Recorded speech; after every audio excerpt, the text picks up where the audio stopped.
अस्सलाम वालेकुम स्टूडेंट्स। तो आज हम क्लास 9 के फ़िज़िक्स की सेकंड इक्वेशन ऑफ मोशन की डेरिवेशन कर रहे हैं।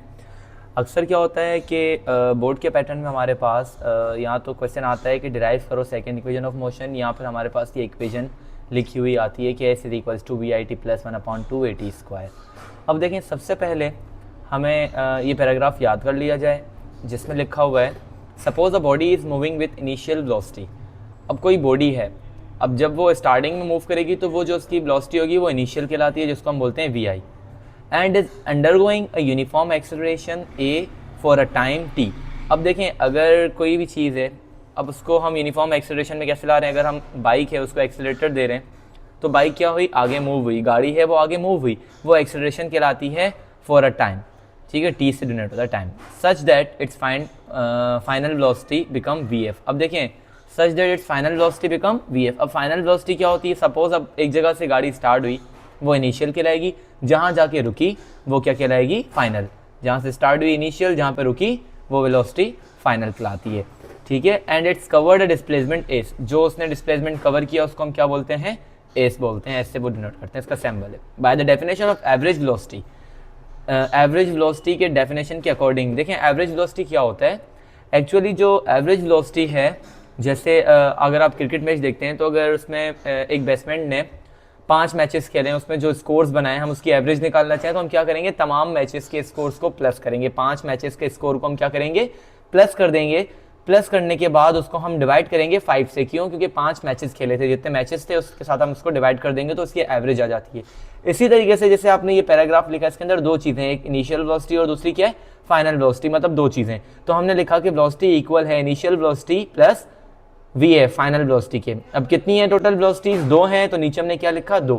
ये वैसे बाज़-औक़ात बच्चे इसको रट्टा लगा लेते हैं, बट इसको मैं कॉन्सेप्चुअली बताना चाह रहा था। तो ये हमारी बन जाएगी equation 1। By the definition of displacement की डेफिनेशन के अकॉर्डिंग डिस्प्लेसमेंट बराबर किसके होता है? वी टी के, मतलब वेलोसिटी और टाइम के। ठीक है, तो अब हम क्या करेंगे? इस वी टी के अंदर वैल्यू पुट करेंगे। वो कैसे इक्वेशन पुट करेंगे? एस की जगह एस आ गया, इक्वल का इक्वल वी। वी किसके बराबर आया था? जो हमने पहले एवरेज वेलोसिटी लिखी थी वो v बराबर था V I plus V F upon 2 के। तो हमने वी की जगह V I plus V F 2, ये ब्रैकेट में हमने ये वाली वैल्यू लिख दी जो हमारे पास v की थी। ठीक है, t का t आ गया यहाँ पर ब्रैकेट के बाहर।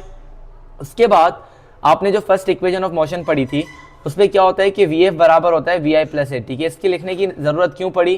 क्योंकि यहाँ पर जो हमारे पास ये वैल्यू बनी हुई है, ये जो ब्रैकेट में है V I plus V F का जिक्र हो रहा है, तो हमने बताना है कि एक्चुअली वी एफ है किसके बराबर। तो हमने बता दिया भाई फर्स्ट इक्वेशन ऑफ मोशन में वी एफ बराबर था V I plus A T के।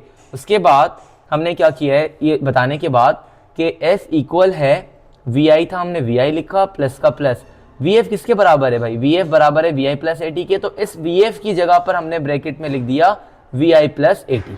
ब्रैकेट क्लोज हो गया, टी का टी बाहर आ गया, नीचे 2 था तो 2 आ गया। ठीक है, अब वी आई और वी आई प्लस वी आई कितने हो जाएंगे? 2vi प्लस का प्लस ए टी आ गया, नीचे 2 आ गया।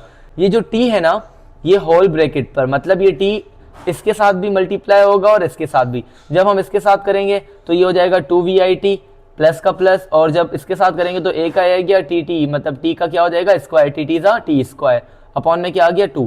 अब यहाँ तक हो गया। अब देखिए हम इसका ना एलसीएम टाइप लेंगे, मतलब कि इसको हम कैसे ब्रेक करेंगे? देखें हमने क्या किया, s equals to 2vi plus और अपॉन में 2 था और ये plus A T square T, मतलब दोनों को ब्रेक करके बीच में हमने क्या डाल दिया? प्लस डाल दिया। वहाँ पिछले हमारे पास पेज पे क्या लगा? जैसे यूं था ना 2vi plus A T square upon में 2 था, कुछ ऐसा ही था। हमने क्या किया? इसको ब्रेक किया। कैसे ब्रेक किया हमने? बस सिंपल, ये 2 इसके लिए भी अप्लाई होगा, इसके लिए भी अप्लाई होगा, तो मैंने इसको कॉमन लेकर हमने इसके नीचे भी 2 दे दिया अपॉन में और इसके नीचे भी 2 दे दिया। ये 2 से क्या हो गया? कट गया। तो यहाँ पर s का s आ गया, क्या बचा हमारे पास? वी आई टी, तो हमने लिख दिया वी आई टी। प्लस का प्लस आ गया।